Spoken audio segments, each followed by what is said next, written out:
안녕하십니까. 엄마 마녀입니다.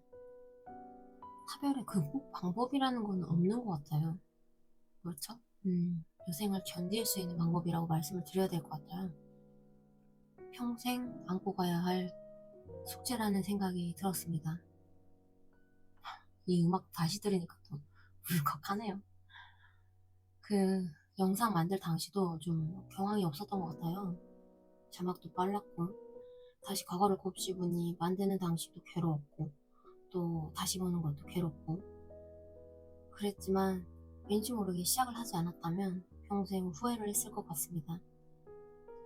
처음에는 자신의 회고록 같은 느낌으로 시작을 했지만 저 솔직히 첫 번째 영상은 잘 될 줄 알았습니다. 타인의 비극은 영상으로 보면 희극 아니겠어요? 그런 괴로운 드라마가 또 어디에 있을까? 누군가는 보겠지. 이렇게 시작을 해서 이제는 조금은 도움이 되었으면 좋겠다는 마음으로 발전을 하게 되었습니다.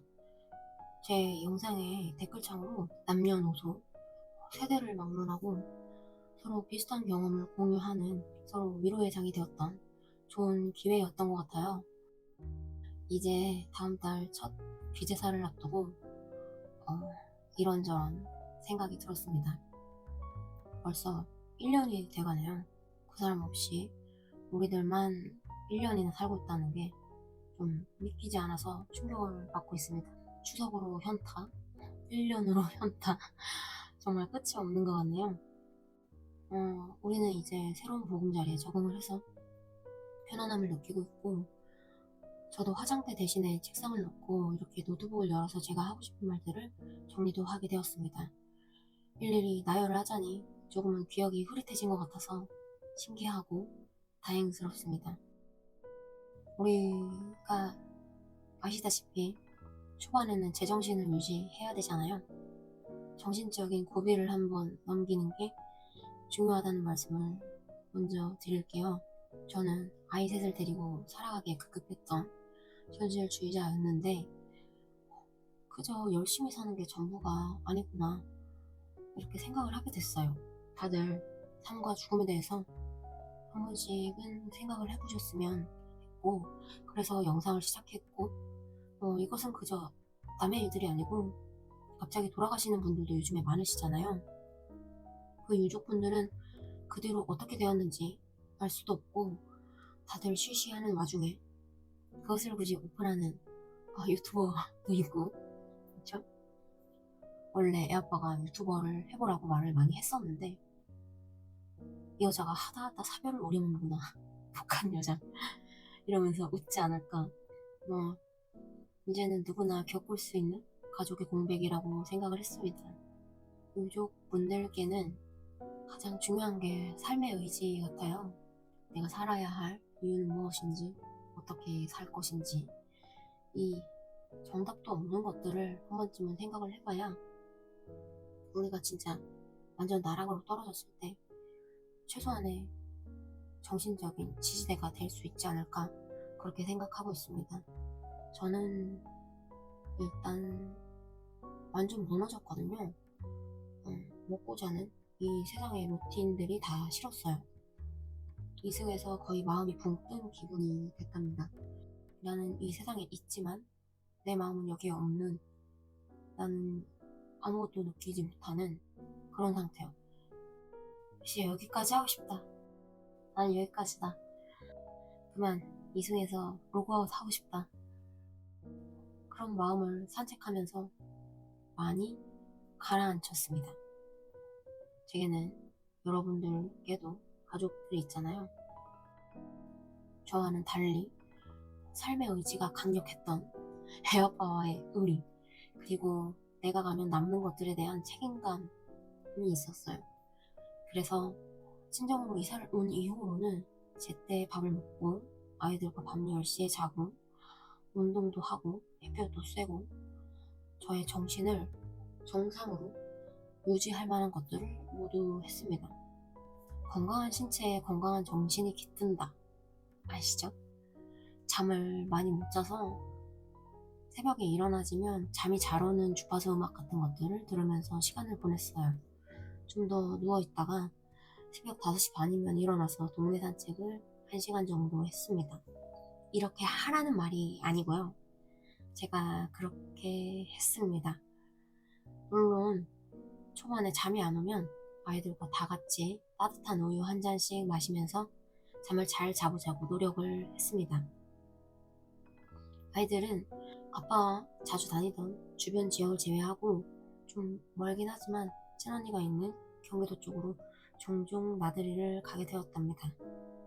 아이들이 있으니 아무래도 어디든 놀러 가야 하더라고요. 저처럼 하라는 말이 아닙니다, 여러분. 이렇게 할 수 없는 분들이 훨씬 많으시겠죠. 어떻게 시간이 지났는지, 사실 무슨 의지였었는지 기억이 지워지기 전에 말씀을 드리는 거예요. 근데 이런 기본적인 생체 리듬, 그런 루틴들이 굉장히 중요하거든요. 그냥 눈앞에 일을 하고 제때 밥을 먹고 그런 단순한 것들이 모여서 결국에는 우리의 인생이 되는 거잖아요. 지금만을 생각해야 좀 우리가 단순해져야 될 것 같아요. 미래까지는 생각하지 말고, 사실 우리가 현실을 마주하기도 벅차잖아요. 현실을 마주할 에너지도 모자라고. 저는 원래 전공이 영양사였는데 아무튼 여러분, 유제품도 챙겨 드세요. 우리의 호르몬과 수면과 제정신을 위해서. 그리고 좀 바쁘게 사셔야 됩니다. 이런저런 생각을 다 빼시려면요, 현생을 계속 살아가야 되죠. 저희는 아시다시피 아이들과 같이 이사 준비를 했고, 같이 물건들을 정리했고 버리고, 같이 다시 고르고 조립하고 새로운 환경에 적응하는 데에 시선을 계속 돌렸어요. 첫째 아이와 같이 집을 보러 다녔었습니다. 물론 아이는 모든 집이 좋다고 했지만 아이들이 울 때 다른 곳으로 시선을 끌어가지고 울음을 멈추게 하잖아요. 그런 식의 멈춤을 좀 가지셔야 됩니다.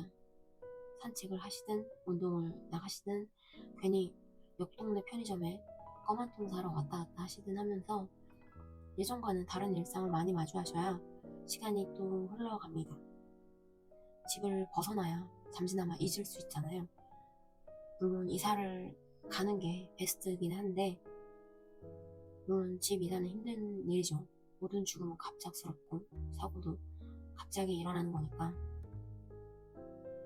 근데요, 매일 현관문만 바라보거나 멍하니 있는 그런 습관은 좀 끊으셔야 될 것 같아요. 그리고 저도 사별에 대한 유튜브를 찾아봤었는데, 무슨 사별자 모임에 나가라는 얘기를 봤었는데, 저는 좀 시니컬한 스타일이라 굳이 찾아가서 타인의 불행들까지 들어줄 마음의 여유는 없을 것 같아요. 저 같으면 그냥 이런 유튜브 같은 것들 보면서 잠깐 위안을 받고 싶을 것 같았습니다. 그래서 말인데 여러분, 정말 힘드신 거 저 알아요. 기간이 얼마나 되었건 우리는 종종 말 못하고 티낼 수 없는 그런 남모를 슬픔에 빠지곤 하잖아요. 무슨 약을 먹은들, 술을 먹은들 언제쯤 잊을 수 있을까? 근데 뭘 잊어? 어떻게 잊겠어요? 안고 가는 거지. 그쵸? 배우자 사별과 부모님 사별은 좀 다른 차원이긴 한데, 물론 제 또래들은 부모님 사별을 좀 더 겪긴 하겠죠. 어쨌든 사람의 정신적 의지처가 무너지는 것이라는 데는 다 비슷한 것 같아요. 갓 사별하신 분들은 주변 분들의 역할이 굉장히 중요한데, 일상생활에서 무언가를 지적하고 잔소리하고 책임감을 심어주기보다는 그냥 도와주세요. 일단은 그분들에게는 그런 말이 지금은 잘 안 들릴 거거든요. 본인이 사별에 대한 말을 꺼낼 때까지 그냥 일상적인 말만 해주세요. 날씨 좋다, 밥 먹었니, 뭐 먹었니, 주말에 뭐 하니 등등. 그냥 삶은 그냥 계속 흘러간다는 것을 계속 체감이 되어야 되고, 그 사람의 공백이 느껴지는 시간이나 주말에 저녁에 전화를 한다든지 아니면 주변 분들과 시간을 가지시는 게 좋습니다. 사람은 의사소통의 상대가 필요하니까요. 또 저 같은 경우는 강아지를 키우게 된 것이 가장 잘한 일이 되었습니다. 강아지를 선택을 잘해서 그런지 강아지가 매우 사교성도 좋고 아이들과 잘 놀고 애교도 많습니다. 멍하니 있을 틈이 없네요. 같이 산책도 하게 됐고요. 그런데 배우자같이 삶의 계획을 같이 세웠던 사람이 사라지면 되게 삶이 허무해지면서 앞에 끝도 없이 펼쳐져 있던 기찻길이 갑자기 싹 없어진 것 같은 느낌을 받는단 말이에요.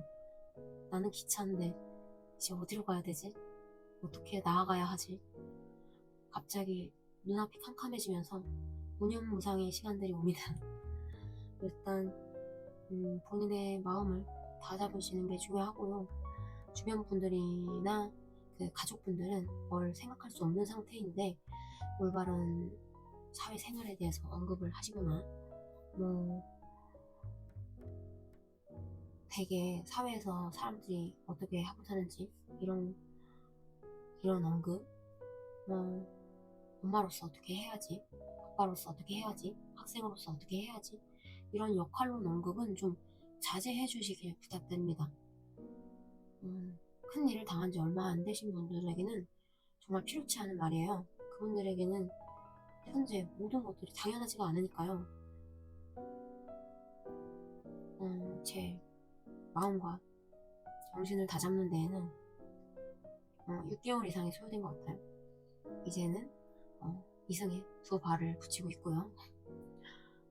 1년이 되어가는 지금은 마음의 절반 이상을 되돌린 것 같습니다. 빠른가요? 그렇게 보이지 않더라도 사실 그렇습니다.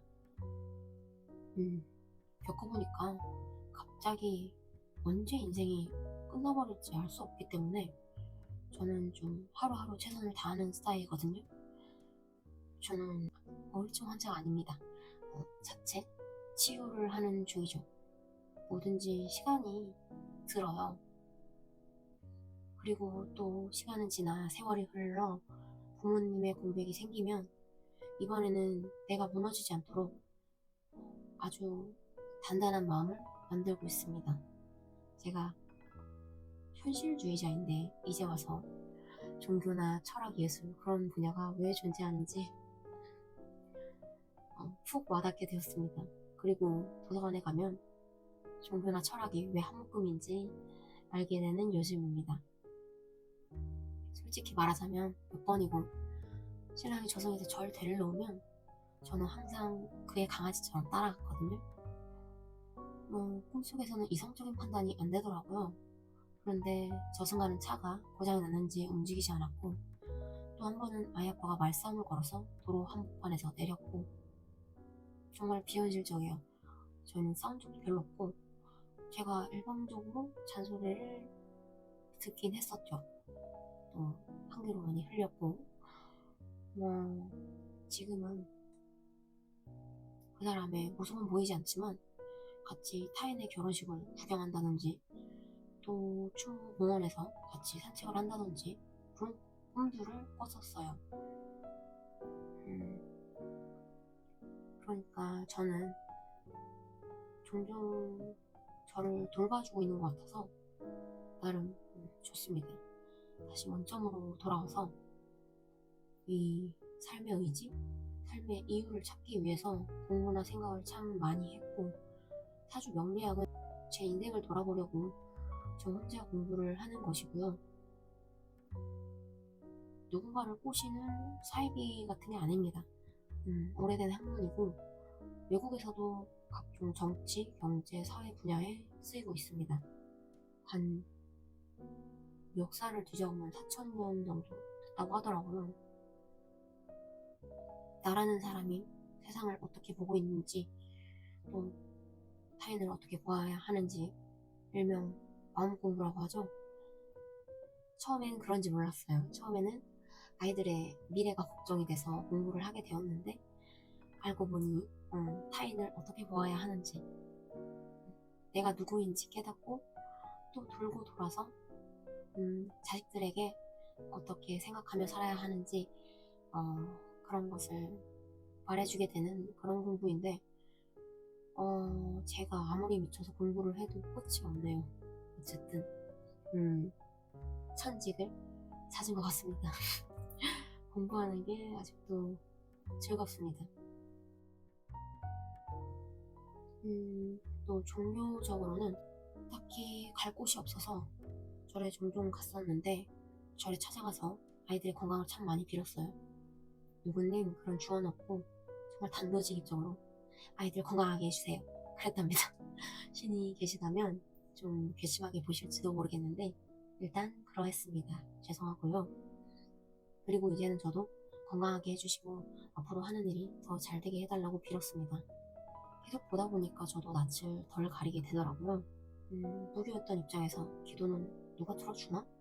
그런 생각은 이제 안 하게 됐어요. 일종의 자기 주문이라고 생각을 하고 있습니다. 주기적으로 자기 주문을 외면 나도 그런 생각 쪽으로 행동이나 마음가짐을 가지게 될 거니까 종교는 딱히 무슨 종교가 됐든 상관없었는데 불교를 선택한 이유는 일단 저는 조용한 것을 좋아하고요. 또 제가 언제 가더라도 누구인지 어디서 왔는지 묻지 않는 본인이 수행하고 본인이 셀프로 깨달음을 얻는 종교이기 때문입니다.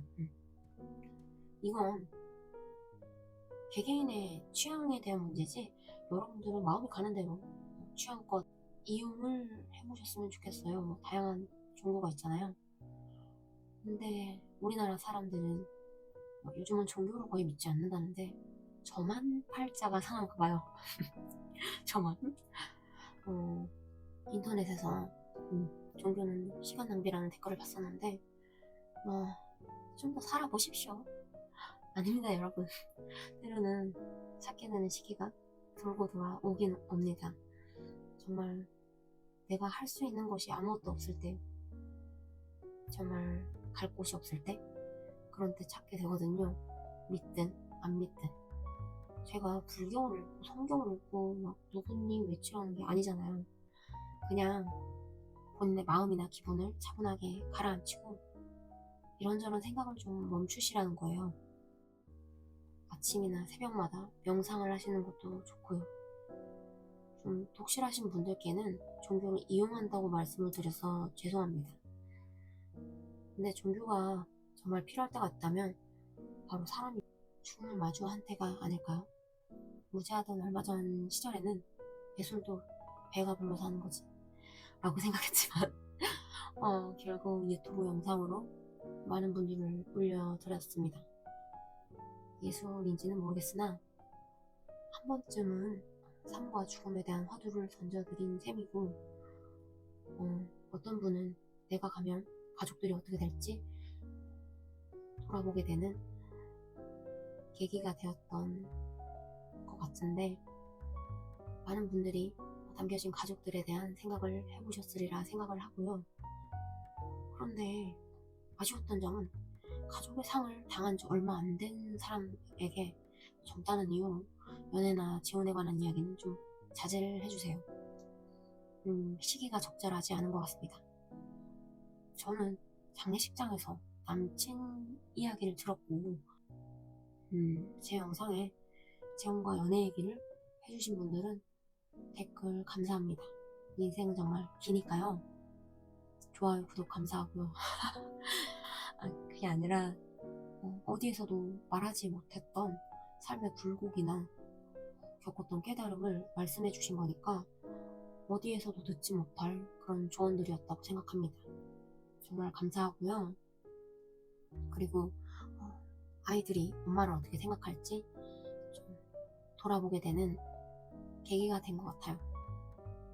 그리고 제 이상형은 잘생기고 죽지 않는 도깨비예요.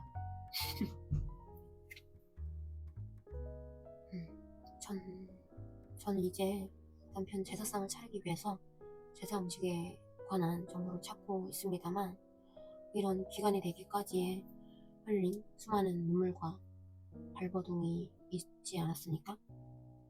저는 남들이 흔히 말하는 미라클 모닝이 아니었고 순수한 저의 정신적인, 신체적인 발버둥이었습니다. 일주기 앞두고 많은 생각들이 드네요. 여러분도 강아지를 키우시든 등산이든 절에 가시든 교회에 가시든 성당에 가시든 무엇이든 예전과 다르게 뭔가 할 거리를 가지시기 바랍니다. 무엇이 맞다 틀리다를 따질 때가 아니라는 걸 알아주셨으면 좋겠고, 물론 지극히 상식적이고 합법적인 울타리 안에서요. 제가 말씀드린 것들은 그저 제가 어떻게 견뎠는지만 말씀드리는 거예요. 일단은 어떻게 견뎌갈지는 여러분들의 몫이고, 그리고 또 여생을 살아가기에는 갑자기 그 사람과의 시간이 많이 남아버린 거잖아요. 무엇이든 해보시라고 말씀을 드리고 싶습니다. 제가 응원하겠습니다. 저는 씩씩한 게 아니고 씩씩한 척을 하는 거거든요. 세상에 가족의 죽음 앞에서 씩씩하고 용감하고 그런 미친 사람은 없어요. 다만 흘러가는 시간에 적응을 할 구간들을 잘 버티는 겁니다. 그러니까 다른 생각은 하지 마시고 오로지 나를 위해서 할 수 있는 게 무엇인지, 내가 무엇을 할 수 있는지 생각해 보시고 움직여 보시길 바랄게요. 이만 마치겠습니다. 다음에 또 뵐게요.